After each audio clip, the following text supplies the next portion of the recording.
Halo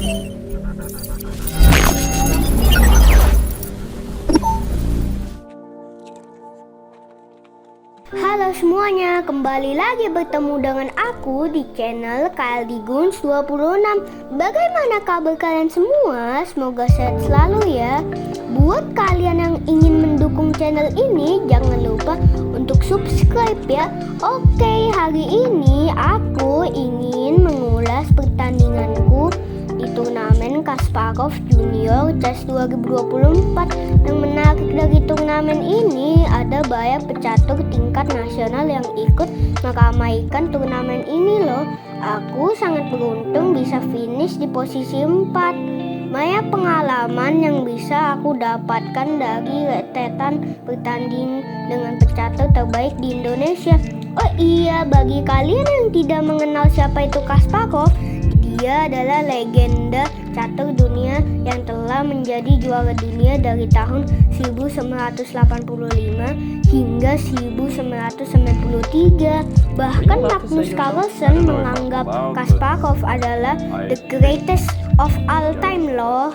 Turnamen Kasparov Junior Chess 2024 diadakan di Cafe Tutur Square Kota Bekasi. Pertandingannya memiliki waktu berpikir 60 menit tanpa increment. Pada babak ketiga, aku bertemu dengan pecatur berbakat dari Jakarta, yaitu Edgar. Di kompetisi ini, Edgar berhasil meraih juara 2 loh. Aku sangat senang bisa mencuri poin dari Edgar, dan yang kerennya lagi, aku menemukan langkah brilian loh.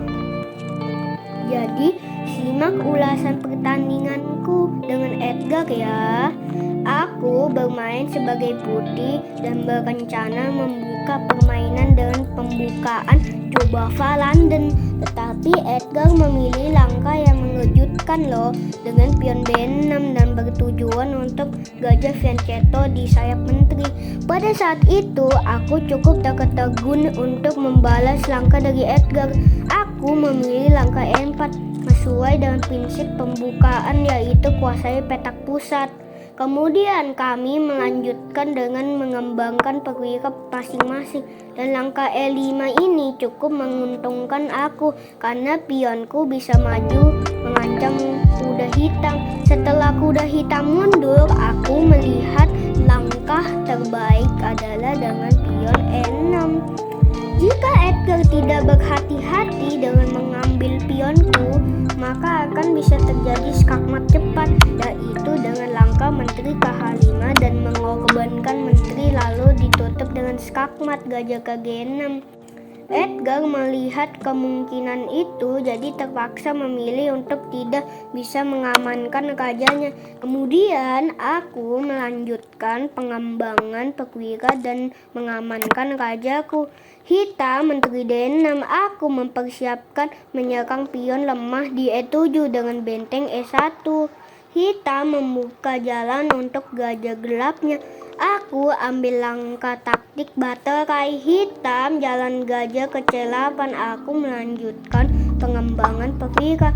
Dengan langkah hitam gajah G7, aku melihat peluang mendapatkan satu pion, yaitu dengan langkah brilian gajah ke F4. Jika Edgar menerima pengorbananku, maka ada tempo skak dengan menteri E7 lalu menteri D8 mendapatkan gajah kembali. Tapi jika raja F7, maka skakmat dengan benteng E7.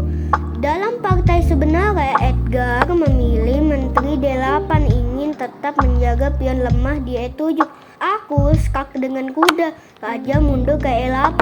Lalu aku mengaktifkan bentengku. Hitam menteri D7. Stockfish menilai langkah menteri D7 adalah langkah salah karena hitam bisa kehilangan perwira, yaitu dengan kuda ke B5. Jika hitam menerima pengorbanan kuda, akan kehilangan menteri dengan gajah B5.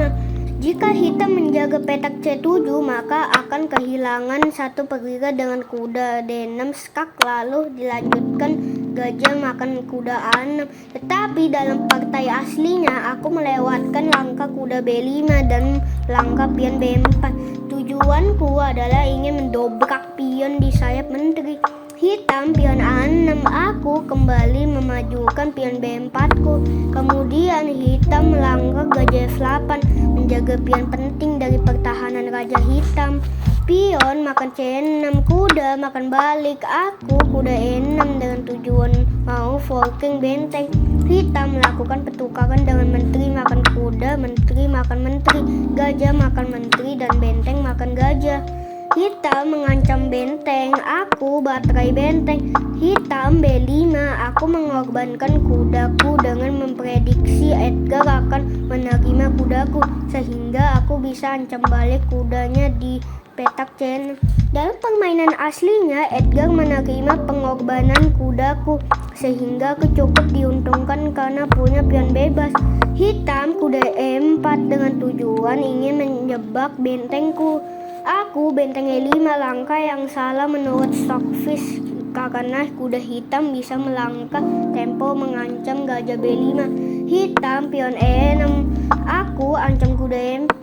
Hitam gajah G7, ancam balik bentengku. Langkah ini dianggap blunder karena aku jadi punya posisi yang kuat di petak pusat.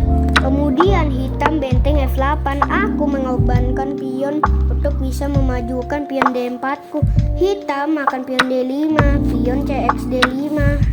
Hitam raja D8, pion makan kuda. Hitam pion C3, aku skak dengan benteng D1. Raja E8, pion C7 dengan tempo skak. Hitam raja F7 menghindar dari skewer di petak E7. Aku menantang pertukaran benteng. Edgar menerima pertukaran dan kemudian gajah makan C3. Hitam benteng A8 ingin tetap mengkontrol petak promosi dan laju ke A. Lalu aku gajah A6, hitam gajah D7, pion promosi, benteng makan menteri, gajah makan benteng, kemudian gajah makan gajah. Pada posisi ini, hitam sudah bisa dipastikan sulit untuk bisa menang karena putih unggul gajah dan satu pion. Permainan endgame raja 2 pion melawan gajah 3 pion pun berlanjut. Pada saat itu, aku memiliki waktu berpikir di bawah 3 menit, sehingga aku melangkahkan bidakku dengan cepat. Hingga akhirnya pion hitam di petak G6 jatuh, dan kemudian aku baru bisa menyelesaikan pertandingannya dengan cepat.